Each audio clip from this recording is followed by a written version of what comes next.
Welcome to the PI Podcast, Political Insights for the Palaging Inis. We are Matt and Borge, the co-hosts of the PI Podcast, and this is a special, recording for the students of Professor Carl Mendoza, who is doing class on politics and new media. So, say hello, Borge. Hello. Okay. Very It's not grand my meeting. class. I'm not gonna scare the shit out of students. It's not my class. So hello. This is for those of you who have never heard Borge's voice. This is uncharacteristically gentle and amiable. Ang bait nga eh, ang bait. Nakakatakot kasi. Anyway, so of course, our dear friend and colleague, Carl Mendoza, has reached out to us to talk to you about a topic entitled "New Politics and New Media and Ethics of New Media." Mm-hmm. So, and of course, he wants us to at least relate it to our experience as podcasters, basically as participants of new media. So maybe we can talk a bit of our background and our experience as to how the podcast emerged. Would you like to start, Borge? No, you go ahead. You're well, anyway. Go. Yeah. Okay then. In a way, we started. Well, it started with my own interest in podcasting since when I went to a different country, when we studied in China, my main ang barkada ko lang puro podcasts, that's when. And the weird thing is, these podcasts are ways in which we can, I consumed news analysis, sometimes comedy, sometimes in other forms of culture, and it exposes you to all kinds of people in the same way perhaps radio chat and television channels used to, but at least at least personally, I can choose the ones that I like and eventually those that agree with my tastes. But that is actually quite dangerous, as I could create my own echo chamber with my own podcast. And then also with this, the podcast culture in the Philippines started to boom with the pandemic. And so, of course, there were political podcasts, but they're not necessarily, not the ones that I'm looking for. I mean, of course, with all due respect, they're doing their best, and they have valid views. So, of course, to create perhaps something that is a bit more critical, a bit more, unhinged. At least, a podcast that I would like to listen to personally. I would also get my dear colleague and very capable conversationalist, Orge. When we have great and deep conversations about politics and philosophy, and so hopefully, we were able to create at least some conversations that can perhaps change or affect or maybe contribute to the conversation about politics, since usually it's even to this day, it's usually one partisan side or another. But the difference between the reason why, in a way, I got bored is while we are friends, we have very different political perspectives, and in a way that enriches the conversation.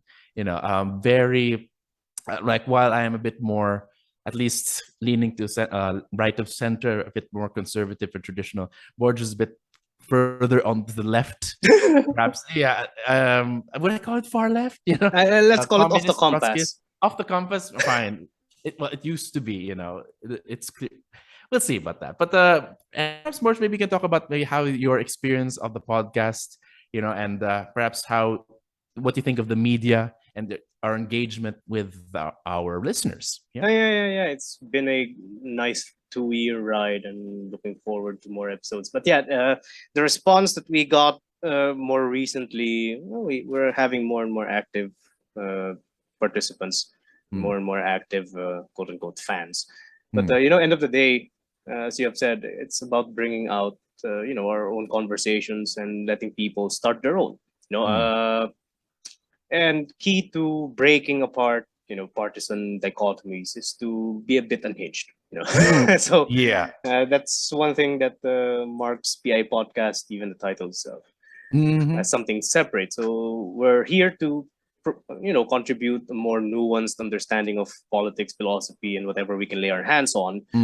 But it's also here to make things a bit more unhinged, so that people won't get stuck in their own asses. So I think that's basically what podcasting is. I'm not an avid consumer of podcasts first and Mm-hmm. foremost. So you were the one who introduced me to podcasts. Mm-hmm. I'm an avid fan of conversations, of course, and I think Mm-hmm. that's my starting point. Yeah. Yeah. Do you remember like what kind of people that started, talking to us? Like I'm sure, believe it or not, guys, but a lot of people approached up Borge and slide into his DMs na parang, wow. So, Borge, kumusta yung mga tao? Anong klaseng mga tao ang lumalapit sa'yo? Many of them are actually Yeah. students. Many of Mm-hmm. them are actually students. Many are graduates of political science as well. Mm-hmm. So yeah, we're attracting nerds Mm. at this point. Well, yeah. It's basically people like us, a bit of outsiders that don't necessarily fit in one partisan or another. May mga tao na na nakikinig na may mga kakamping, support ni Lenny, at meron din ng mga tao na support ni Isko. Yeah. And there are some people who actually are supporters of the Uni team. Yeah. Yeah, so and they actually requested some topics, like for Mm. example, they wanted to ask about what were the topics that they requested. I believe Federalism, I think, would be one. federalism was because it's a hot topic, at least on the Uni team side, although we're getting into that. But I Yeah. think one that we did do is, well, people from all sides, but I think there were people specifically from the Uni team that wanted interested in what we had to say. That's the Machiavelli episode, which is Yeah. especially when BBM claimed to be Machiavellian. So we can kind of talk about that. Weird thing is, the best thing about at least podcasting and content creator is it's a bit, we're a bit autonomous. In other words, we don't really have a boss. We don't have anyone to say that, oh, you can't say this or say that, but we do have our own personal rules. Yep. And they have to make sure we create content that is responsible, ethical and accurate. Okay, can we flesh that out? Mm-hmm. What are our responsibilities as podcasters? What do you think? Well, obviously, to say things that are factually true. We normally, not only do we edit things that are, well, we misremembered, which we have, and every time we record an episode, we actually record it and we edit it, and then we try and cut out the things that, the mistakes that we made. Minsan hindi lang mga kasi but also like we said some super things. We don't need to specify them here right now. But also one thing that we do that I'm not sure other podcasts do, of course, some of our our role models personally, is sometimes we send the sources so you can double check and read it for yourselves, especially when we do Slice of PI, when we react to news articles. We always put it there, and sometimes even alternative views of other articles on the same subject there. So it's not really one-sided. It's not propaganda. It's not partisan. It's also multi-dimensional, and we try to be, in a way, intersubjective or objective, as much as we can. What do you think, El? Can you add to that, Borge? Like gumagana readings on subjectivity and objectivity. But yeah, I would agree with that one. But I think another one of our silent code of ethics would be, not to fall into any partisan lines. So that's one thing. And to an extent, we have taken it to an extent that we are anti-partisan even. So, that's the responsibility of trying to stand between warring parties is relatively heavy, simply because, again, there's so much pressure trying to go the other way. But again, we try to be as multidimensional, multi-perspective as possible. And I think that's the key to what you may call being objective is. Being objective is about letting the object unfold on its own, and that requires, moving around different perspectives. So it's not only about distance from the object itself. It's just about, flexibility, moving here and there, trying to look at the same damn thing from different angles, and you end up providing different pictures, sometimes even contradictory. So, and I think one of the best examples of our ethics would be our take on the presidential candidates. Oh yeah, when we had to steelman them. Yeah, when you say steelman, we had to make the best argument for voting for all of them, even Manny Pacquiao, Isko, and BBM, and we tried our hardest. And apparently, that's one of our most viewed and listened to episodes. When we tried to talk positively about each and every candidate, the presidential candidate, even even Mangundato. Mangundato. Oh yeah, Faisal Mangundato, or even the Doctorney. I can't remember his name anymore, but anyway, It's just the Doctor. just say Doctorney, or well, of course, let's see. Yeah. So, but speaking of which, especially to differ the flavor of our podcast, we also make episodes and guest people who really have different viewpoints with us. And especially through our ideology, understanding ideology series, where we talk to people with very clear partisan lines. Like we talked to someone like I believe Jay Aruga from the conservative, well, the first conservative podcast in the Philippines. Yeah. We also talked to a Feminist. Tarantadong Calbo, who is just one of our favorite guests, but we think he's actually quite interesting. You can't pin him down. He's not quite, he has supported Lenny, but he has also been critical of Lenny, especially with what was it called, the Yasista thing that got him in trouble with the Kakampinks. And yeah, like I mentioned, like a feminist, which neither of us knew a lot about gender or women's issues. And yet, of course, it took us more than a year to guest a woman or a woman philosopher in our podcast. So at the very least, while it's been said that the algorithm shows you what you're interested in and continues to reinforce your existing views, at least in our podcast, we choose and curate our guests to make sure that they, in a way, are able to challenge our views, and we're able to, well, challenge their views and are willing to be challenged. So yeah. Any other guests that you found interesting? Yeah. No, it's not more of the guess, but the two things. First, since you mentioned algorithms already, I think this would be one challenge that we are trying to encourage people to break, which is algorithms, they work on the lazy, so you need extra effort. You need much effort to try to expose yourselves to differing perspectives. And going on to the second point is we also have Twitter Spaces, and we interact with pro Marcoses. So yeah, it takes much. It takes much, but at this point it is necessary if you actually want to break polarization in the Philippines. It takes much to conscious effort to expose yourselves to other people's perspectives and try to learn from them. That's another thing. Try to learn from them. So and take note that we actually were, of course, tempted, or maybe me more than you actually, to in a way try to change them and change their mind. But at the same time, when you do that, sometimes that's no longer really, listening. And in fact, you kind of, in order for you to continue to talk to them, you have to build trust. But you might break their trust if you're trying to, again, evangelize them with the gospel of liberalism or Lenny or whatever thing that you have. So in some cases, that's one thing that, we talked about, in episode 3, why can't we be friends? We talk about why there's so many fights and toxic internet cultures, because in a way it's a fight of trying to convince each other, or say proving that you're right and the other person is wrong. And while I continue to make that mistake, I do try to at least try to curb that, and perhaps we try to tell our listeners too that when we engage in people on the internet, try to, number one, assume that they know something you don't, that there's something you can learn from them. But at the same time, again, the goal is not to evangelize or to, to change their mind, but maybe to at least have a conversation, not to force them to think about it, but maybe to say, well, what do you think about this? I mean, you can challenge them, but just make sure that it's still productive.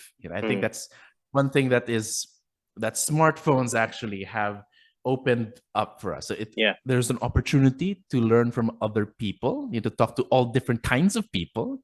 You can break away from your echo chamber. You can create your echo chamber, but you can break out of it. But once you're confronted with someone else, someone different, then that's an opportunity again to learn something from them, and not only to teach and preach to them.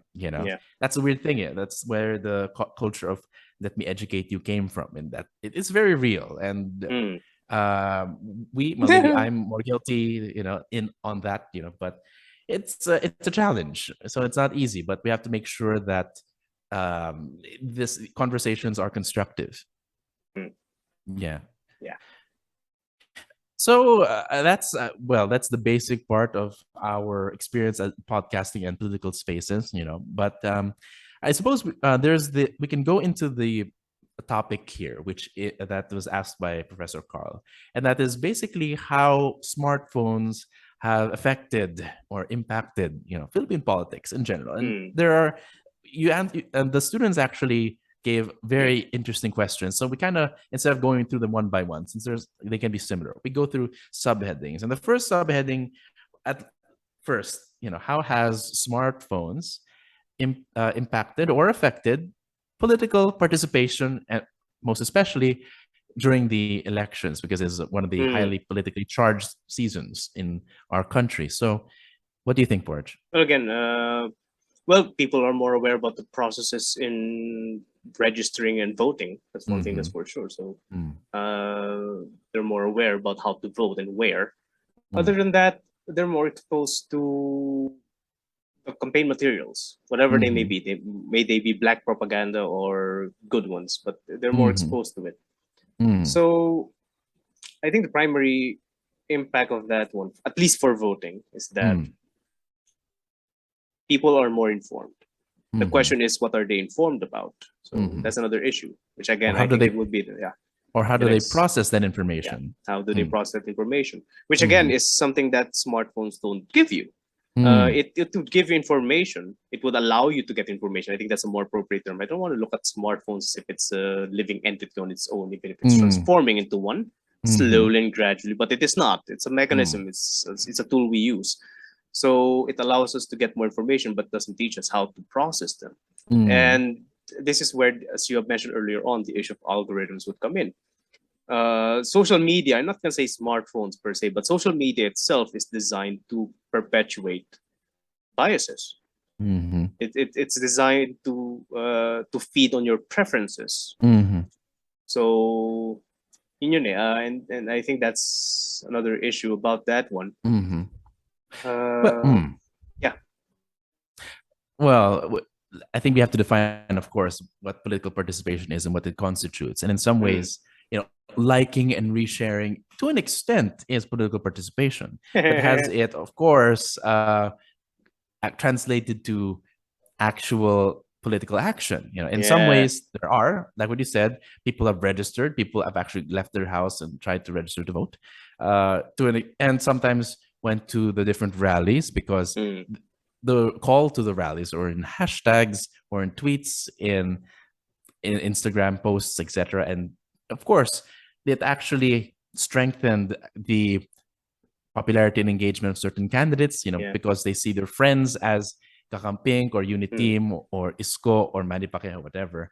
Mm. Then they're able to at least be engaged or enjoined Yeah. to an extent. But again, we need to make sure to temper these expectations. Yeah. It's not ultimate, it's not absolute. I think the fact that we're asking this question, we have to put it in its place. It's not that it is the end all and be Mm. all. On the one, it has its dangers, but also at the same time, it can, in a way, paralyze you and get you stuck to your seat. Why Mm. go out and talk to different people when you could talk to sometimes even anonymous people who have no accountability for what things that they say? So Yeah. it can also be a trap. Again, a Mm. tool can be useful, but it can also backfire if you don't know how to use it. Yeah. So Yeah. It yeah, in depends other on words, the yeah. It depends on the interests behind it. mm. So at this, we have to, again, I think, but in what sense is participation online, and in what sense, and how much of it Yeah. is offline? Like, Yeah. That's what do the you issue. think, Borge? What's the, yeah, what can Okay. you say about that for now? Yeah. As far as literature is concerned, again, political participation would, in the broadest sense, would be any Mm, activity directed at the political issue. mm, Now you have the works of Bandeth. If you want to, if you want to read those, he actually wanted to classify different types of participation. mm, But one thing that he recognizes is this: mm, at this point, through social media, through smartphones, through technology, through modern technology, there's mm, now an increasing number of individualistic, vanity driven types of participation. mm-hmm. That you participate just to feed your own vanity. This would Be include, cool. political lifestyles would be there. Mm-hmm. Even in our own, even in the previous elections. Have you ever seen someone who went to a Kakamping rally without taking a selfie? Yeah. So everyone's taking a selfie. They want to show themselves as politically active. Is feeding our vanity good or bad? That's a different issue that we must all tackle. But I'm posing the question now. If you're participating in politics and you're feeding your vanity, is that a good thing? So I leave that question to our listeners. But yeah. So it's as far as studies are concerned, it's making political participation more individualistic. Even if you collect them in one place, it doesn't mean that they're actually a collective. And to an extent, it also gives the illusion of effectiveness, even if, as you mentioned, it's not necessary. So, for example, take this into account. Not all parts of the Philippines have good internet connection, first and foremost. So if you're focusing on social media campaigns, then you need to take that into account. The more effective social media campaigns are basically those that can be passed around through word of mouth. And that is already, to an extent, a distinct structure already in human affairs. So I think this is something that you may agree with. Let's just not overestimate the impact of technology and turn our attention towards more fundamental issues like the political psychology that we have, our behavior, and our relationships with other people. Well, one thing that popped into my mind, of course, part of participation is, of course, perhaps like donating resources. Like, madali na mag-donate sa mga sa mga rallies, like via GCash or Paymaya and all that. And in some ways, it makes it easier, to mobilize donate resources and mobilize resources. But I don't know. Do you think this has improved like political participation, at least in terms of like expressing support by donating? Yeah, I think so. Resource mobilization theory would take that into account, and I think from that perspective, improvements in ICT have actually facilitated the mobilization of resources. But then again, resources are not only material; you also need warm bodies, and you also need experts. Right. So yeah, but at least for the money part, yeah, you can easily donate to someone's campaign at this point. Which, by the way, I'm trying to remember, like, this is an issue right now, that anonymity is no longer an issue. Once you send money, kita mo yung buong pangalan mo, kaya minsan, nagiging scam na siya, Like, they can have access to your whole name. So that's dangerous. So I suppose that they're trying to change that, but it's both an opportunity and, of course, an obstacle. Like, if they're able to get access to that, lagot ka na, di ba? Depends on who's handling it. Exactly. So be careful with your GCash and Paymaya. Although daw sabi daw parang effective against scammers yung Paymaya. You remember that one? Anyway, that's a good, interesting commercial. Parang mga scammers. Anyway, so let's move. Are we ready to move to the next subheading? I think some people asked, okay, how has smartphones and social media perhaps affected the issue of disinformation, misinformation, and propaganda or historical distortion, all this. And this is a very hot topic. I mean, you've spoken about this a lot, but perhaps for the listeners here, for the students, what can you say about that? Because like what we said, there's a lot of information going in. So I think the primary effect would be, first and foremost, accessibility and circulation. So the technology, ICT, improvements in ICT have allowed the propagation of such things, and if you're looking for it, you can find it. So yeah, I think that's the primary impact. And of course, we go back to the issue of algorithms. It's basically structuring our everyday thinking. Right. That if we are dependent on our iPhones, bato-bato sa langit ang matamaan, ewan ko lang sa inyo. But if you're dependent on your iPhones, then the structure of how you think on a daily basis is basically shaped by your exposure to such things. So yeah, I think that's the only two things that I can think of.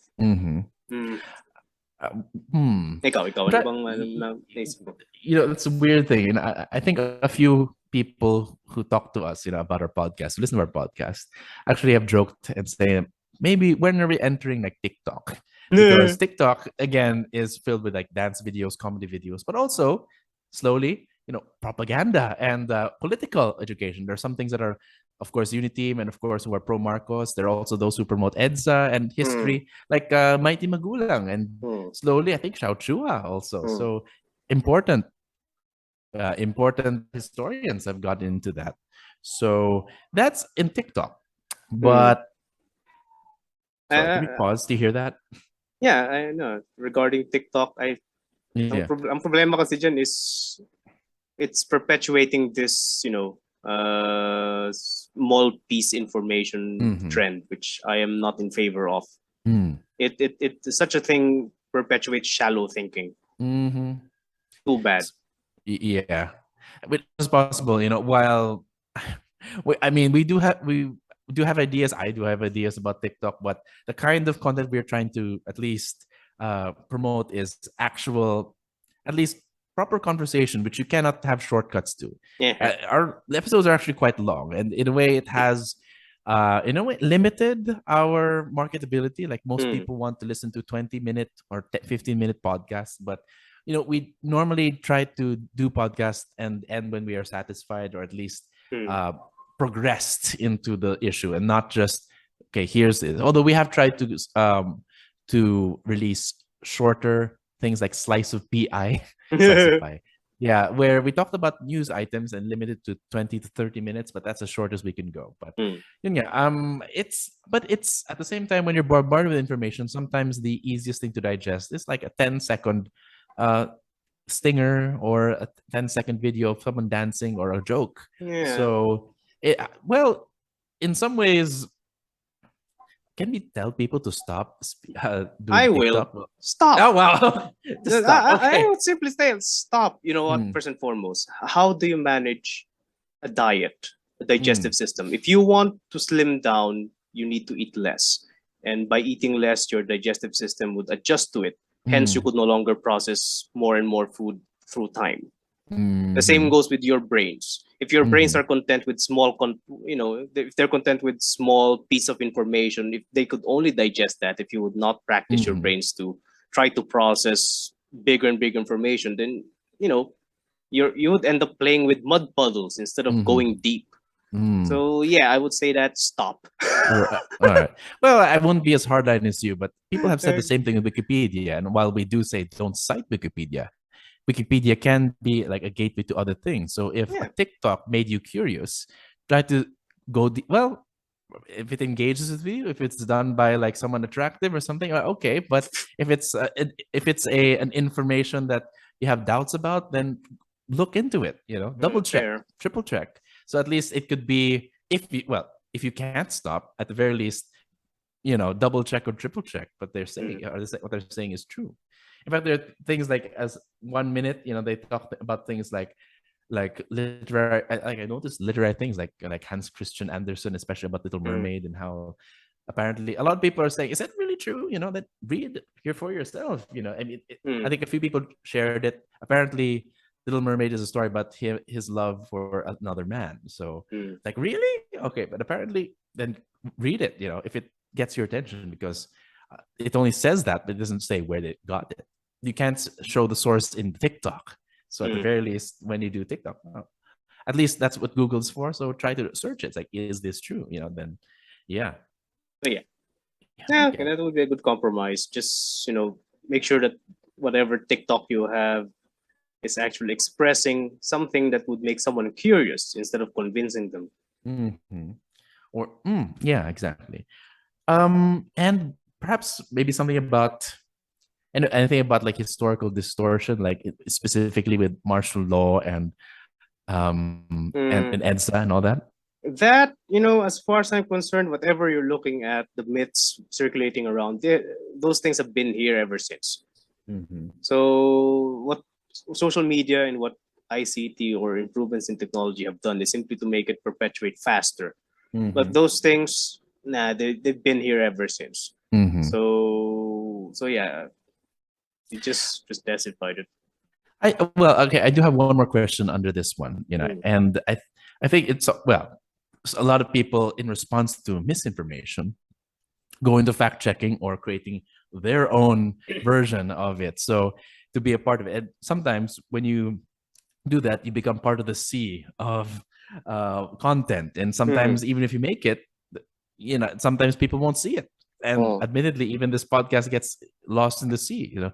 Hopefully you're able to listen to it, but yeah, so i- is it encouraging to maybe create like content, and how do what can you say they can create content without committing the same sins, or at Hmm. least being effective about it? Yeah. No, I think the focus should be on helping people process this sea of information. I think that's the Mm-hmm. goal, and I think that's to an extent also one of our goals in starting this Mm-hmm. podcast. It's not to Mm-hmm. join in and plop around in this sea of information. It's about Mm-hmm. helping people process this massive information. Because Mm-hmm. as far as I'm concerned, and as far as political psychology is concerned, technology had progressed faster than our own mental capacities. Mm-hmm. Yeah. So we are not yet geared as a society to process so much information. What we Mm-hmm. are more or less geared to is to select as much as we can to Mm-hmm. perpetuate whatever bias we already have. Mm-hmm. So yeah, and again, this leads us to an issue that is external to, but still related, Mm-hmm. which is the issue of education. Mm-hmm. So yeah. Yeah.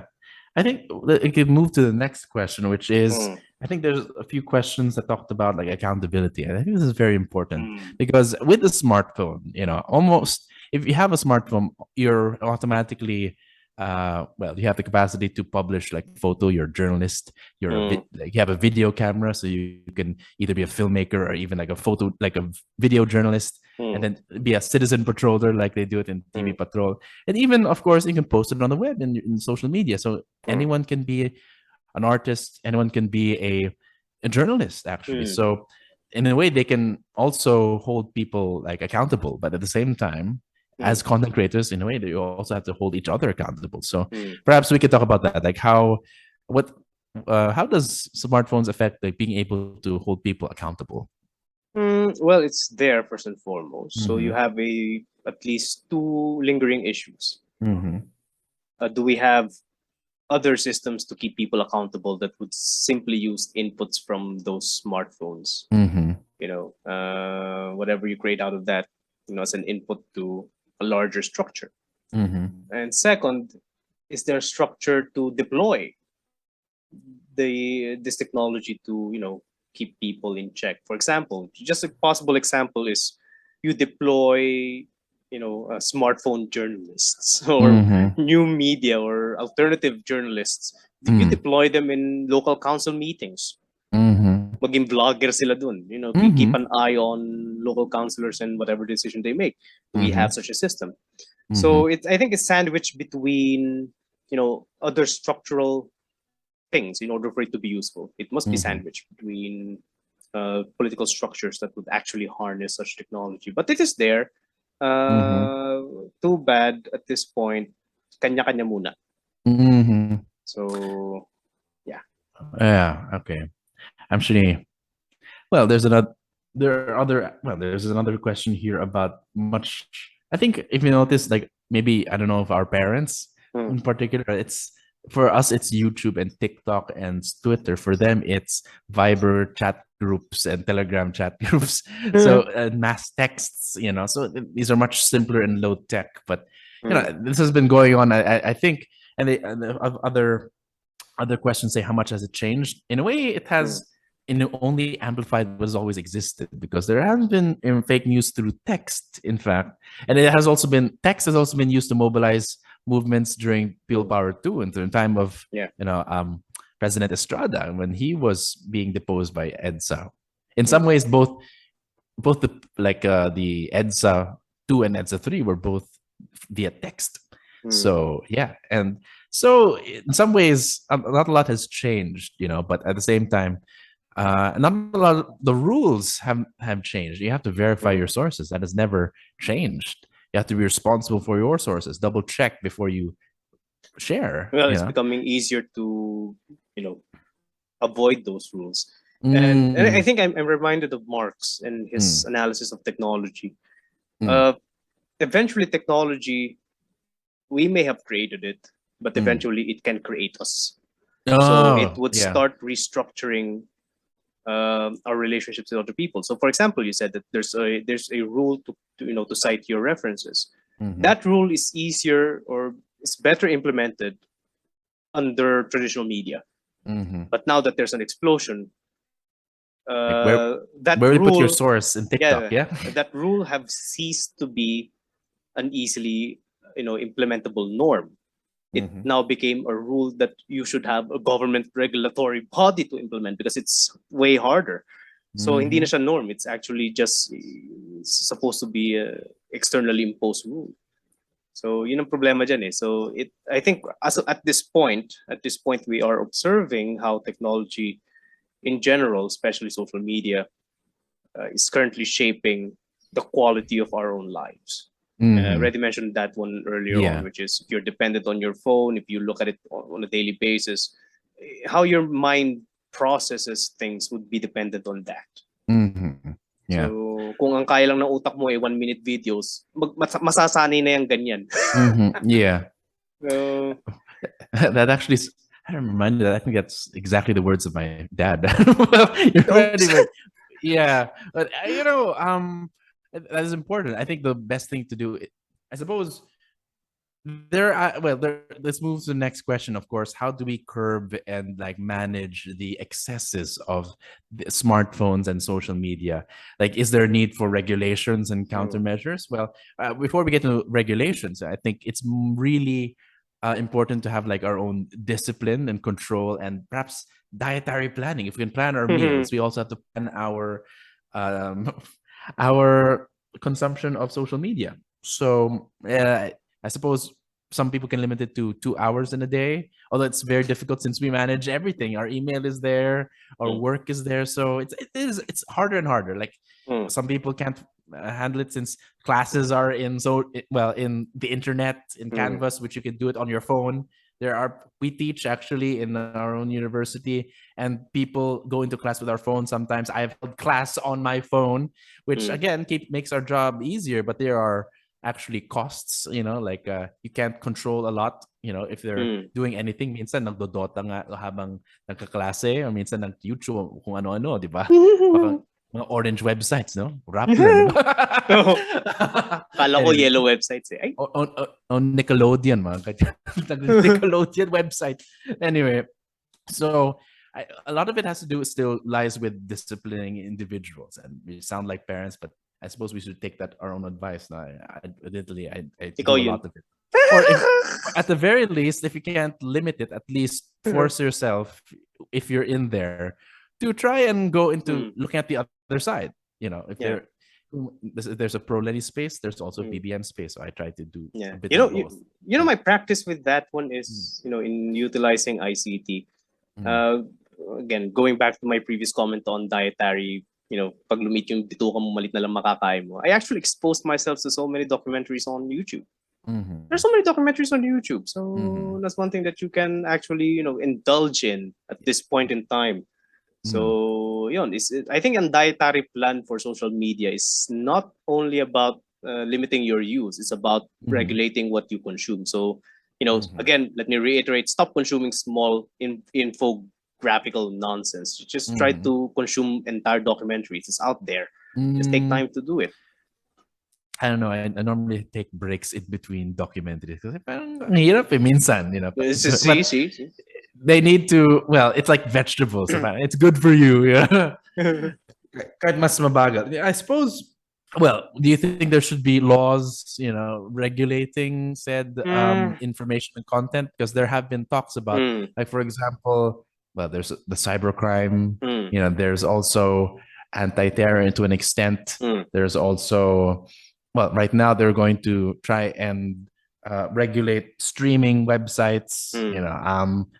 And they increase the ambit of what's it, MTRCB. So is this all necessary? And I think to accompany the cultural change we should have, because personally, I think that norm would be enough. What do you think? Should there be like regulations in addressing these new issues? Okay, for our listeners here, my question would be this one. If there are regulations, where will they stop? If there are regulations, if you start regulating media, where will you stop? Mm. And remember that most of you don't have power. Power lies Mm. with somewhere else. So do you trust that the powerful will not abuse such a precedent if they Mm. start regulating media? Mm. Second point is, are the problems we are encountering with technology actually based on the technology itself, or is it based Mhm. on the people using it? Mm. So I don't want to give my opinion on this, but just since you asked, I don't want to. But Mhm. I'm leaving the question to our listeners here. If you Mhm. start regulating, where will you stop? Do you trust the people to stop, or do you trust the powerful to stop? Mm. And what is more problematic, the users or the technology? Mhm. So yeah, I'm leaving those two questions. Right. Well, I think there are well, if your concern is fake news, misinformation, well, people have doubts about this, but there are mechanisms in place. Like you can report them, Mm, you can block them.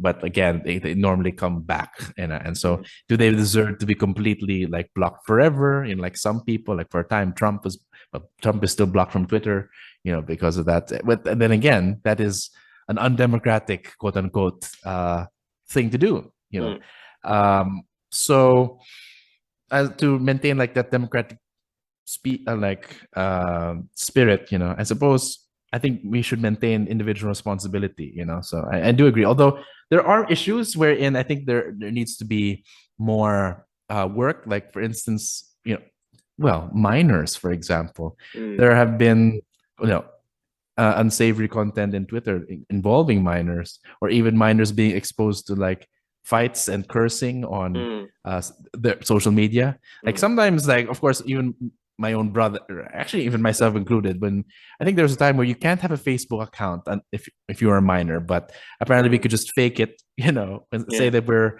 born in 1990 instead of 1992, and then poof. So besides this, so I don't know if there needs to be something like that, no, but I think it should be around that. But in terms of like governing the activities of adults who are more or less of sound mind and consenting, and yeah, we should keep it to a minimum though. I presume I think that adults are capable of acting responsible, and hold each other accountable as well. So, and I suppose this leads to our last question, which is how has smartphones and social media impacted democracy? Yeah. It did So, not. mm, People did. People mm, affected democracy through social media and through mm-hmm, technology. I mean, that's my right. only answer to that one. Mm-hmm. Well, I suppose by extension, it only amplified what was already there. No, it just Mm, increased its intensity. Like basically, well, I don't know. Like in terms of like, well, can you reflect, Borge? How has, in a way, social media affected your own like attitudes since before and after, like since 2009, and then the Actually, it explosion of didn't. social media at People all? did not. Mm-hmm. It just made me more exposed to such bullshit, Mm-hmm. and Yeah. it's other people's bullshit. It's not mine, nor is it Mm-hmm. social media's quote unquote. It's Mm-hmm. but then again, we could not deny that in social media there's now a space for people to harass everyone else. Mm-hmm. So I would modify my argument and say that yes, the effect that social media may have had on democracy is that it created a space wherein people, citizens, could simply whack each other.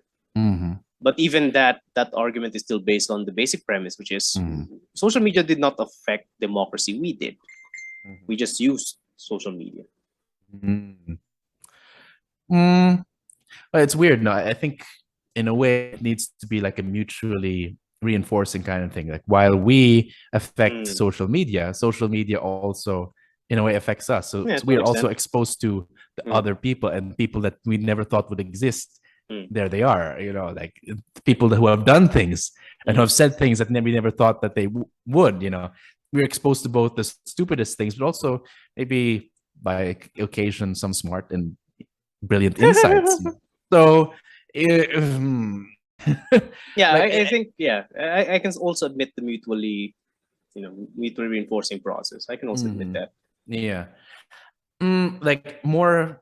like more people are exposed to more of society. So I Yeah, suppose it's difficult to say how much of it has impacted. The only thing that we can say is that it just has not been okay. Like in terms of like the is it according to someone's like is it can it be analyzed linearly in the way no, it's not. both you and I agree it's like it's cyclical. Yeah, So we've changed, but also it changes us. yeah. So it's in some cases there are things that remain the same, Hmm. and like for instance, certain liberal aspects and anti-liberal values, we Hmm. are simply exposed to them more. So Yeah. we should, in a way, accept that. Like these are not necessarily products of social media alone. In fact, even the Cambridge Analytica, those things like the algorithms, they actually do not create new human beings Hmm. necessarily. They simply like tickle parts of the society that's already existed. Hmm. So yeah, Oh, yeah. parts of the brain that are already there. Yeah. Yeah, it may be a cycle, but it's not an egg or chicken thing. It started with Mm. us. So it Mm. may be a cycle now. It's a self-perpetuating cycle. It started with Mm. human action, and it can very well change through human action as well. So Mm. yeah, I think that's another point that I would like to make. That's Mm. why I could not say that social media affected us because that would make it a closed system. Yeah. We could not escape from this shit. But Mm. since it may be a cycle, but it started with human action, Mm. then it can also change through that. Mm. So, depende lang sa atin kung anong gusto natin gawin sa technology na meron tayo. So how about this? Has it made us more democratic or less? It just made the undemocratic louder. Mm. And Uh-huh. the more democratic will have more opportunities to expand democracy. Mm-hmm. They now have more opportunities to expand democracy, but the Mm-hmm. more undemocratic, the illiberal, the intolerant, they are now more louder. So Mm-hmm. way more louder than before. Mm-hmm. So Yeah. yeah. Mm.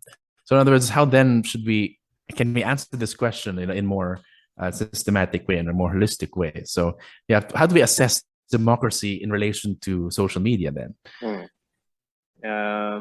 Yeah, I think I would agree with that question. I can just leave it at that. But Okay. analytically, I think we need to, uh, you know, stay away from emphasis on disinformation, stay away from Mm-hmm. emphasis on the dominance of technology, and Mm-hmm. go back to the political psychology behind that technology, Mm.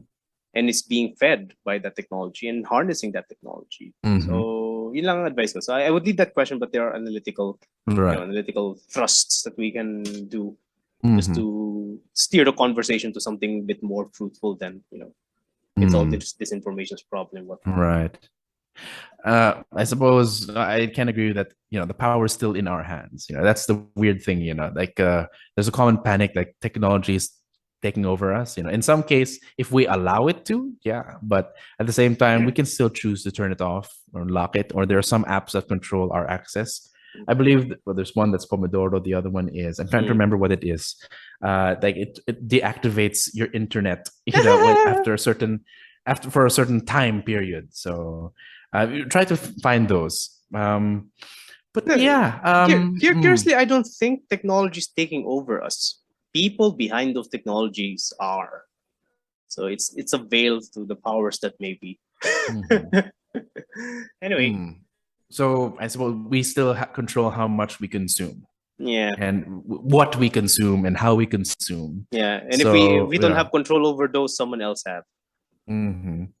So at the same time, while the powers that be exist, like we can choose to take it a bit, taste it, and then maybe back away, Mm. or you know, take it all in. So it's dependent in Saturnium. So yeah, I think that's basically. So I suppose we can also say to ask more questions. Like Yeah. that are in a way beyond we can question the questions actually Mm. we have questioned the questions of Carl Mendoza in a way, but yeah, of course he's the researcher in global communications, but take note that in politics um it, the political animal is still man. It Mm. is not the computer or the algorithm or the bot. Mm.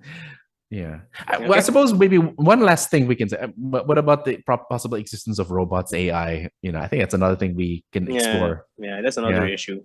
hmm So yeah, hope you enjoyed our little talk on social media and smartphones. We all own one. We can't say we're better at it, but we can. All we can say is we need to control. It is not the enemy. We don't need to erase it or crush it, but it's a tool that we have to learn how to use properly Yeah, with moderation. Yeah. yeah. How can it be an enemy if it has so much porn? Whoa. Okay. Ethical porn, hopefully. Okay, Between like of okay, yeah, okay. ethical porn, legal porn. Anyway, so yes, that is the PI podcast. If you like that, please check more of our episodes at Spotify, YouTube, and Anchor. Or if you have any questions or suggestions for us, simply send us an email at pipodcastph@gmail.com. If you have any more like questions, maybe you can send it to your teacher. He can send it to us so we can answer it. So yeah, thank you for having us, and until the next time. Magandang gabi mga ka-PI.